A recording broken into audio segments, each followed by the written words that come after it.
Located on 225 acres in Garden City, Long Island, Nassau Community College, a member of the State University of New York system, has close to 20,000 students attend the school each year. The college mascot is Leo the Lion, and these are his stories of the school's absolute best and brightest who have graduated over the past 50-plus years. Let's catch up together as the Alumni Association of Nassau Community College proudly presents Lion Tales, a Nassau Community College Foundation production on the voice of Nassau Community College, 90.3 WHPC.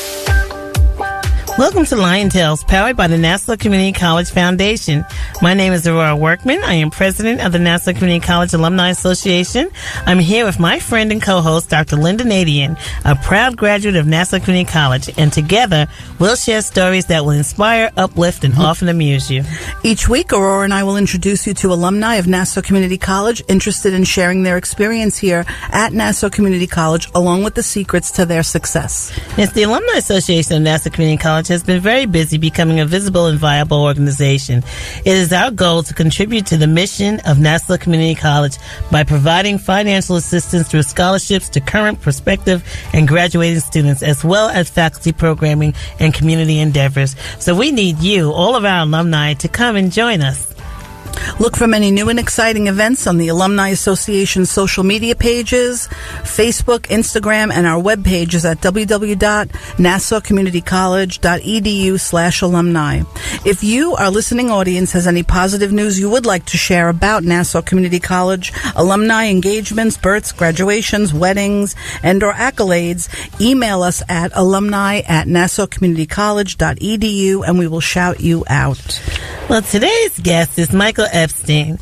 Mike graduated from Nassau Community College in 1983 and furthered his education at Post in 1986. An accomplished musician and music producer, he opened Dare Studios in Deer Park in 1986. He engineers, produces videos, rehearsals, live sound, and podcasts. He is the founder of 2 tribute bands that tour nationally, Fleetwood Macked, playing Lindsay Buckingham, and a Refugee, a Tom Petty tribute band playing Tom Petty. Welcome to Lion Tales, Mike Epstein, class of 1983. Hello there. Thank you. Yeah, welcome. So Mike, you after Nassau Community College, you went to CW Post? Yes. Yep. Oh, so we're alums of two colleges, 2 universities. Yes, I follow. Yes, we have something in common. We're both alums of those 2 schools. Oh, that's cool. Did you go Garden City? No, yep. I went to Old Brookville. Oh, that's Garden City. That's what I meant. Old Brookville. Yeah, that's where I went. Yeah, so that was my campus. Beautiful. I changed from orange to orange and blue to green. Orange and blue. It's green and is it green and yellow? Green and yellow. Yeah. So right. How are you doing today? I'm doing great. How are you? Oh, we're fine. We're fine. So we always ask our guests, to tell us, how did you get here? How did your footsteps get you here to Nassau Community College? Say that again? How did you get here to Nassau Community College? What decision made you? Oh, how did I end up going to Nassau Community College? 35 years in the music business will play tricks on your ears. Well, honestly, I wasn't sure what I wanted to do with my life, and I knew I wanted to stay on Long Island, and finances wasn't an issue, and it just seemed like a perfect fit for me. Yeah, we've had, a lot of our guests say something similar, but a lot of them are interested also in music and the arts, and we see like a thread that's comparable where people are figuring out what they're going to do.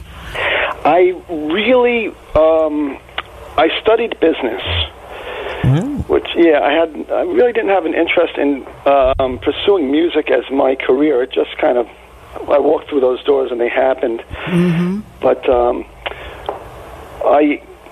I did open my studio after, in my last year of Post, so the foundation was set at Nassau, taking, all my accounting and business, law, and all the foundation classes, right? Which helped, set up my mindset for opening the studio. And those courses, did they provide you assistance in starting? Did you start your own studio? Did you go to work for someone else? No, I just kind of Did it myself. Wow. Yeah, 23. So you're a very accomplished musician and band leader. Tell us about how music influenced your life. Oh, wow. It is the main aspect of our life. My family, my siblings, my friends were all musicians, and I just am really lucky and blessed to be able to have pursued my dream of being in music and have it happen all these years and still be doing it. And at this point, I never thought I'd be touring in a tribute band or ever even playing in a cover band, because my wife and I, Hillary Epstein, we had an original band called the Basils for years, and we did 5 albums, and we were nationally released, and we toured, and we thought that would be the thing that would lead us to the music career. And then we put that on hold and had a child named Sophie. Yeah, and she's awesome. And she's actually responsible, I guess, in part for the reason that we have the tribute bands now, because she is a classical player, and she played in a youth orchestra called Gemini on Long Island, and I reunited with Lynnda Nadien, and I met Dom Rosado, the guitar player, through Gemini. So, which is really interesting that, they would lead us to this point, and somehow the kids brought everybody back together, which is so interesting, because the kids are really incredibly talented musicians, and they brought their parents back together through Gemini Youth Orchestra, which is a Long Island-based youth orchestra that rehearses at Five Towns College. So that is really just, probably the spirits called everyone together to get back together.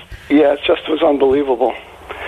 So I can't, they had a trip over in Italy. They sent the kids to Italy to perform, and I met Dom on that trip, and we really bonded, and we could tell that we can get along, and it was making sense. I understood his musicality, and then when we got back from that trip 2 weeks later, Gemini started again. I was walking in to take my daughter into the class, and I saw Andrew, James Pop, sitting there. And, so we would go every Monday night, drop the kids off, and at that point we had to wait for them while they were in class, and we would learn the songs right there at 5 Towns. Yeah, and the rehearsals were so long. It was like 3.5, 4 hour rehearsals, so they knew they'd have like a lot of jam time. Right. The Gemini rehearsals, we'd be stuck sitting there for hours, so we made use of it. We made the best of that. You're listening to Lion Tales on the voice of Nassau Community College, 90.3 WHPC.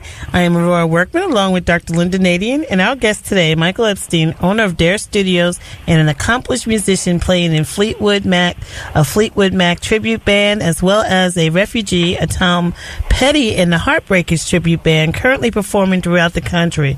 So as you're traveling, and first of all, touring, and the people that you tour with, you have to be all on one accord. You've been doing it for how many years? Well, Fleetwood Mac has been together for, I guess, 11 years now, and Refugee maybe 4. Right. But we toured with the Basils also. So I would say, 15, 20 years. I mean, we don't do tours like any lengthy tours, but we do, week at a time. Very short tours. So are they? They've been like. I always see on how different bands and different people have to respond to other, but you guys, I guess, mesh. So you travel in a tour bus, or do you do the "I'll meet you there"? Well, we have a trailer, and one of the members of one of the bands just bought a tour bus. So this summer, yes, we'll have a tour bus, which will be really fun. But normally, we just everybody hops in the vans, and we just head on down and to wherever we're going. And it's like routine now. everybody sits in the same seat, and yeah, it's like very routine. It's like the dinner table. Yeah, and Refugee had the opportunity to play in San Diego and down in the Carolinas. And what was that like with the audience? As compared to New York audiences, how did you feel about that when you were down there? That vibe. Honestly, I prefer audiences out of New York. Yeah, so, we have a certain thing. For some reason, I don't know. They could be loving it, and they're just very. I can't explain it, but it's much more fun sometimes just being out there. New Yorkers have that certain gel to really pump it up, and we always say like anything outside of the metropolitan area for people are really, really excited. Where New Yorkers, we're so jaded with everything that we're consumed with ourselves that we forget what the music is about. And I think also in New York there's so many things to do that it's just one, it's another night, and really, in some of these other places that we play, they're very happy to have something exciting to do. Yeah, and you played funk bass. Did you start out playing the bass? Yeah, so I was originally a bass player. I played bass for up until about 12 years ago. So, like 30 years. How many instruments do you play? I just play bass and guitar, and now I sing, and I'm an audio engineer. Yeah, and he's really good at it, even though he's a little, maybe shy now, but he's really incredible to see on stage, as Tom Petty and also as Lindsay Buckingham, and playing so nice. Thank you. All those guitar parts, which are really amazing and intricate. Lindsay is a extremely underrated musician. His parts are really much more difficult than they sound. Mm-hmm. And it's a beautiful challenge, to go up there and try to mimic some of the things he's doing. And now that you're seeing, as a producer and owning a studio, and I'm sure a lot of people are coming in and they want studio time and they want to record their own material, what are you seeing as the future of, some of this music? Because, I'm someone who, I'll listen to new music, but I don't know if I love it. Yeah, I have to, that's a hard question. I was speaking to a friend recently that owns another very accomplished studio, and we don't really understand what the actual pulse of what's happening with the younger musicians is. Right. Most of our younger musicians come in and they do hip hop, right? And which is cool. But for an engineering standpoint, the tracks come in usually made. Either they download them or they make them at home. Right. So we're really just going to cut a vocal track and try to get that voice to sit in the mix for them.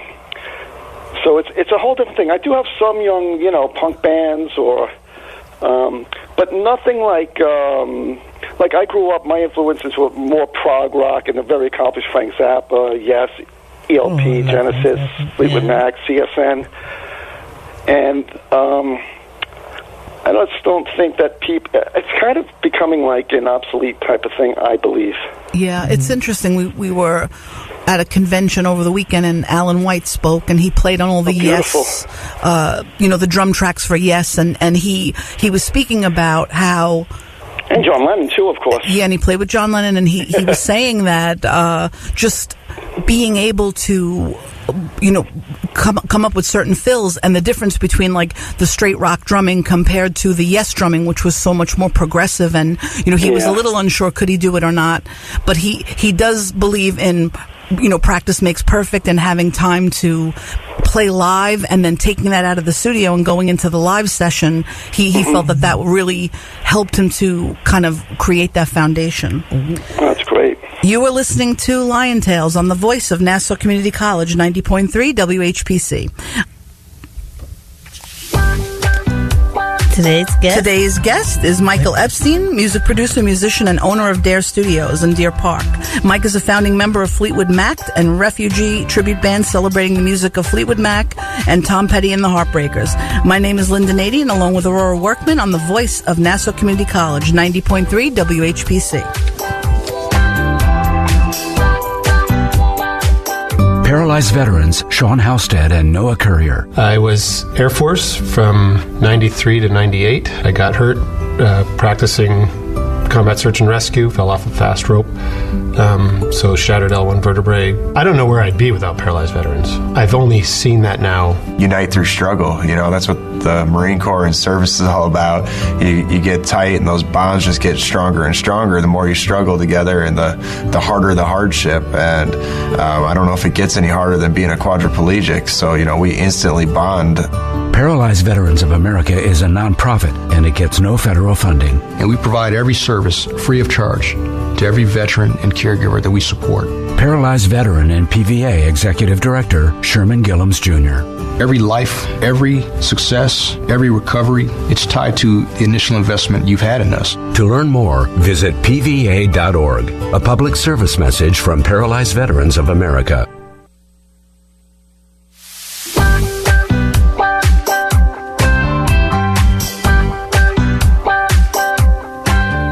Welcome back to Lion Tales, powered by the Nassau Community College Foundation on the voice of Nassau Community College, 90.3 WHPC. I'm your host, Dr. Lynnda Nadien, along with Aurora Workman, and our guest today is Mike Epstein, musician and owner of Dare Studios in Deer Park. So tell us a little bit about your approach to producing music. Okay. Well, each artist has their own vision. So usually we'll have a sit down, listen to a bunch of material, and then what I often like to do, if it's a singer-songwriter type of thing, I like to listen, say, maybe let's have some examples of how you'd like your songs to sound. Is it, you know, maybe we'll listen to some things on YouTube or on the radio. And when it's a rock band, we usually have the songs kind of sussed out on some level, and we try to just define what the vision for the band is and try to kind of stay true to what they need the material to do for them. Right. And then some of the musicians that influence you, I mean, we know obviously Petty and Fleetwood Mac, and any other people that really stand out that have influenced you over the years in terms of your playing? Well, I think on some notes, somebody like Trevor Horn, such an amazing producer. He has a way of taking the busiest things and making them sound so open and spacious. So I love the things, that type of layered production. Great, yeah. The Petty does also. So, you know, his stuff is so much more intricate to reproduce than you would seem by just listening to it. You know, they're usually 3 or 4 chord songs, but the way he puts it together is very, very interesting. Yeah. And I actually took that approach with the band I'm working with called BRG right now at the studio, and we went and we used all the 12-string Rickenbackers and all the layered guitars and the keyboards, and I'm really excited about it. It's a current project I'm working on. Yeah, that must sound great because, I mean, even listening to Petty, it seems like every time you hear the song, you hear like another note that you may have missed. It's so true. And I said, I didn't hear that before. And now that they have The Best of Everything just came out, and Petty's, you know, hits and some of the Mudcrutch and some of the really great tunes, they're so good. Yeah. So there's a lot. He's got such an interesting choice of notes that he does. His lyrics are amazing. Absolutely. And his notes that he sings are much more difficult than they seem like, because he'll often sing a half step away from the chord that he's playing, which doesn't sound like something a person normally would approach doing. Normally they go right to that chord and grab that note. Yeah. And it's one of the things that makes things interesting that he does. It is. It just sounds so good, and people should really go out and purchase that disc because it gives you a span of his whole career. And it's also on vinyl, which sounds even, you know, more impressive because it's just really a crisp sound that they were able to redo so many of the tracks. So as far as the first rule of producing music, when someone comes into the studio, do you talk to them first before they kind of book studio time so that you don't waste time? Well, I want to just know what we're going to be doing that, you know. Some people come in, they just want to, you know, bang something out real quick. Some people really want to get the best thing that they can get. Some people are just singer-songwriter, so they want me to put a band together for them to actually record their material. And, you know, we help them sometimes restructure the song if it needs restructure if they're willing and wanting it. So, every artist is different. But the thing that I like to do is, because I was a person on that side also, trying to find a producer and somebody to record my material and help me with my vision all those years. So I kind of think I have a little bit more sensitivity than some people that haven't actually been on that side trying to perform and make records on their own. Yeah, that's probably true. You know I think people do need that guidance, and I think that because you've been there, so you can kind of look at it from that other lens and say, wait a minute, I was you once, and this right. is you still want your vision to become that reality, which is difficult to do. Do you work really with a is. lot of genres of music in your studio? Yes, I've done everything. Yeah. I've done classical Indian records. I've done Irish folk records, country rock, hip hop, metal, hardcore, progressive, everything. Yeah. Now, why do they call Fleetwood Mac the nation's most authentic and New York's #1 Fleetwood Mac tribute band? The nation's most authentic. What did you guys put in there? Because I was looking at your website and everything, and it's very visual. Well, that's the thing, that the Fleetwood Mac tribute band, it is true to the 70s type of lineup that they had, the 5 people in the band, and we try to do the costumes, and Hillary, my wife, is Stevie Nicks, and she does maybe 3 or 4 sometimes 5 costume changes in a show, like Stevie used to do, and just try to give that high energy 70s rock and roll band thing, as opposed to the it seems like some of the bands later on in their careers, they just kind of keep adding more and more people. So there's maybe 12 people in Fleetwood Mac when you go see them now. It sounds amazing, but it's just not as raw and energetic as it might have been at some points. And the theatrical element, when you do see you guys play live, it's really, it's such a great thing, because I think people, they love tribute bands, they love all the songs, and, having Hillary come out as Stevie and just that theatrical piece, people really are so into it, and it's almost like seeing like a show on Broadway, because right, there's a lot of acting to it. That's a whole different side of it. You have to act the part as opposed to being yourself, like we did when we played original music. Right, yeah. And I love that, because I think people that go to these shows, they really want to see that, all the little nuances, all the chords. Yeah, yep. You're listening to Lion Tales on the voice of Nassau Community College, 90.3 WHPC. My name is Aurora Workman, along with Dr. Lynnda Nadien, and our guest today is Michael Epstein, music producer and owner of Dare Studios in Dare Park. He is married to Hillary, and together they are Fleetwood Macked and have an amazing daughter, Sophie. Yay. Mike is a proud alum of Nassau Community College. So, Michael, tell us, your whole family is musical? Yes. Pretty much, yeah. And so who's playing what in your house? What is a day in your house like? Well, my daughter is a classical musician. She plays viola and violin, so I'm hearing Bach and Mozart and soon Paganini. So that's what I hear running up and down the steps. And Hillary and I are the rock people. So, we'll run anything on our stereo, from Crosby, Stills and Nash to Frank Zappa. Right. Yeah. Even classical music. How do your kids respond to you guys being the rockers? How do your children respond to Mom and Dad are rockers? Oh, it's pretty funny. We did a reunion of our original band, the Basils, recently, and some of Sophie's friends came because we had given them the CD years ago, and they actually learned, had listened to it enough to know the song. So it was really cute. Yeah, having them there. I think I have a copy of one of the CDs, and I really love it. And some of the songs I knew by heart, because I was playing it in the kitchen. I have my little radio set up, but I really do love a lot of the original music. And so you should really be, proud of all those accomplishments, because, again, you're giving the public back something that they want, which is to hear old music. And then you can even, go back to the Basils period, where people do want to hear 80s and that period as well. Yep. Is there a place on Long Island that you play predominantly where someone can go and hear your band? We have a show coming up at the Paramount in Huntington. And the June 13th. And then we have the Argyle Theater in Babylon Village, which is a beautiful theater. They do great productions there, and they also do some rock shows, but mainly theater productions. It's an amazing place, so check that out also. Yeah, the Argyle was a great show.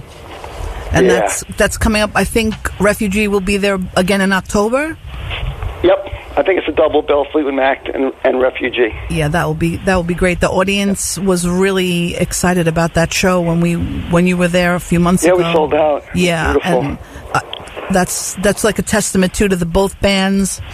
What is your philosophy about rehearsal and practice? How do you feel about that now at this point when it's so many years later and you've been doing it for a long time? Well, I don't think it's fair to not do rehearsal and practice and then go get up on stage, because you lose, even if everybody's doing their homework on their own, if you're not, like people before they go out on tour, they spend a lot of time rehearsing, and so we all enjoy rehearsal, and we still do it. So I think it's really important. It's the weird thing is each time you kind of do it, you come up with other things that you can do better. Yeah. You know? So everybody keys in on everybody, try to help each other out. Absolutely. And we look forward to promoting both bands on the show and thank you. Making sure that we give a shout out. That's beautiful. Oh, we do. Yeah. Thank you. So when you are looking back and you're looking back at your days at Nassau, and you're seeing, what is one of the things that you probably really want people to know about Nassau that they may not know? I was thinking about that when we discussed doing the interview, and it was so foggy, and then I went and found my transcript, and it all came back to me. The one thing that really came to mind is trying to find a parking spot in the afternoon. Yeah, oh, God. Giant parking lot. Oh, my gosh. No, I had some great marketing classes that really, for me, were really creative, and I learned a lot. I was able to use my engineering skills back then and do commercials for the class, which was really fun. But I loved it over there at Nassau. Yeah, were you ever down at the radio station? Do you remember? I don't think so. At all? Yeah, because it's sort of like a hidden treasure, but there's some really incredible music shows here. Yeah. So it's what year did they start the radio show there? I think he's been doing it for 25 years. Wow. 47 years it's been here. 47 years. So 47 years. Wow. That's great. We're going to have a sock hop for the 50th, Mike. All right. Well, we'd like to thank our guest, Michael Epstein, an incredible musician and producer, and a proud alum of Nassau Community College. And so where can our listeners get information about your band? Well, we have the websites, Fleetwood Macked. That's MACKED, FleetwoodMacked.com, and RefugeeBand.com. That's the Tom Petty tribute. And then, of course, the studio would be DareStudios.com. DARE. Thank you so much. Thank you. Okay, we want to thank you for being with us. My name is Dr. Lynnda Nadien, along with my fabulous friend, Aurora Workman, president of the Nassau Community College Alumni Association. The creative director of Lion Tales is Rudy J. Breedy. This show is a production of the Nassau Community College Alumni Association. Visit nassaucommunitycollege.edu/WHPC for more information. Available as a podcast on iTunes, Android Podcasts, and Spreaker. Lion Tales is powered by the Nassau Community College Foundation on the voice of Nassau Community College 90.3 WHPC. We'll talk to you next week.